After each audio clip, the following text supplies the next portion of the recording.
બનાસકાંઠામાં વડગામની કોદરામ ગામે દૂધ મંડળી ભારે ચર્ચામાં આવી છે। દૂધ ઘટના મામલે પશુપાલકોએ સત્તાધીશોને સવાલ કર્યો હતો અને જવાબ પણ આશ્ચર્યજનક મળ્યો હતો, જેને લઈને દૂધ મંડળી ચર્ચામાં આવી છે। શું છે વધુ વિગતો જોઈએ ખાસ રિપોર્ટમાં। વડગામ તાલુકાના કોદરામ ગામે પંખાના કારણે 11 લાખ રૂપિયાના દૂધના વજનની ઘટથી પશુપાલકો આશ્ચર્યમાં મુકાયા છે। કોદરામમાં 2 દિવસ પહેલા ગામની દૂધ મંડળીમાં સાધારણ સભા યોજાઈ હતી અને દૂધ મંડળી દ્વારા આ વર્ષે 6.25% ગામની દૂધ મંડળીનો ભાવફેર જાહેર કરવામાં આવ્યો। ભાવ વધારો કેમ ઘટાડવામાં આવ્યો તેને લઈ સત્તાધીશો સામે સવાલો કરતા દૂધ મંડળીના સત્તાધીશોએ 11 લાખના દૂધ ઘટના મામલે પંખાના કારણે વજન કાંટામાં અનબેલેન્સ થતા દૂધની ઘટ થઈ હોવાનું કહેવામાં આવ્યું હતું। આ કહેતા પશુપાલકોમાં નારાજગી જોવા મળી અને દૂધ મંડળીમાં ગેરરીતિના આક્ષેપો પણ કરવામાં આવ્યા। પણ એનો હિસાબ નહીં કે તકાવે નહીં કે શું નહીં શું કહેવાનું થાય છે? એ અમારી કો અમાર નફો જુઓ છે 10%।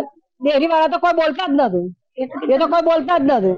એટલે કીધું અમારે પૂરું જ થતું નતું બધું ડેરીમાં, તો દાડાનો 2 ટેન્કર દૂધ થાય તો ડેરી પૂરું ના થાય? એ તો કઈ દૂધ ના હોય તો ના હોય, ના લો પણ અમે તો જઈએ ડેરી વાળા તો એમ કે દૂધ લઈને આપવું હોય તો ના આપવું હોય તો કોઈ ના, અમે ચોકીએ છીએ તમે ઢોળી દો તો અમારે ઢોળી દેવાનું, એમ અમે ઢોળી દઈએ અમને કેજોથી પૈસા મળો।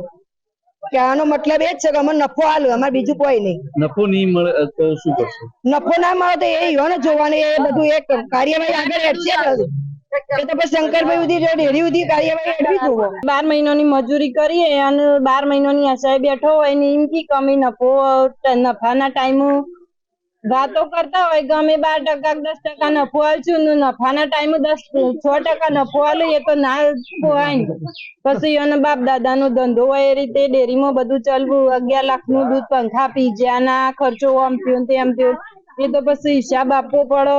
આ મંડળી દ્વારા વાર્ષિક અહેવાલ છેલ્લા 6-7 વર્ષથી ક્યારેય આપવામાં આવતો નથી, તો એક પશુપાલકે એવું પૂછ્યું કે વાર્ષિક અહેવાલ આપો, તો મંત્રી દ્વારા એક કોપી આપવામાં આવી। એક કોપી આપી તો એની અંદરથી અમે મોટી તપાસ કરી તો 11 લાખના દૂધની ઘટ જાણવા મળી। તો 11 લાખના દૂધની ઘટ કેમ પડી છે એવો પ્રશ્ન પૂછ્યો તો ચેરમેન દ્વારા એવો જવાબ મળ્યો કે આ પંખાનું જે વાઇબ્રેશન થાય છે ને એનું વજન કોટા ઉપર નિયંત્રણ ના રહેવાના કારણે આ ઘટ પડી છે।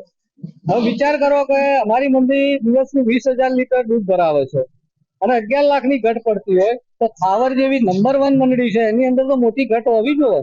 આજે બનાસકાંઠા જિલ્લાની કોઈ મંડળીની અંદર ઘટ નથી, આ મોટામાં મોટો ભ્રષ્ટાચાર છે। કોદરામ દૂધ મંડળીમાં સાધારણ સભામાં 11 લાખના દૂધની ઘટ મામલે હવે પશુપાલકોમાં આક્રોશ જોવા મળ્યો છે અને ભ્રષ્ટાચાર હટાવો ડેરી બચાવોના નારા લાગી રહ્યા છે, ત્યારે પશુપાલકોએ કોદરામ દૂધ મંડળી આગળ એકઠા થયા છે અને દૂધ મંડળીના સત્તાધીશો સામે નારાજગી વ્યક્ત કરી રહ્યા છે। વડગામ તાલુકાના કોદરામ દૂધ મંડળીમાં 11 લાખનું દૂધ પંખા પી ગયા હોવાની જે ઘટના સામે આવી છે તેને લઈને અત્યારે લોકોમાં ભારે રોષ જોવા મળી રહ્યો છે।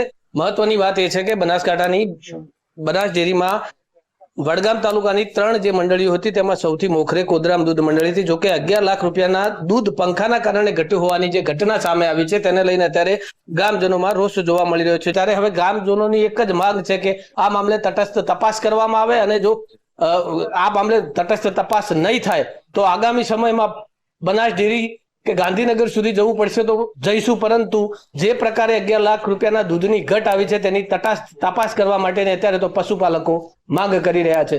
રમેશ પટેલ, મંતવ્ય ન્યૂઝ, બનાસકાંઠા।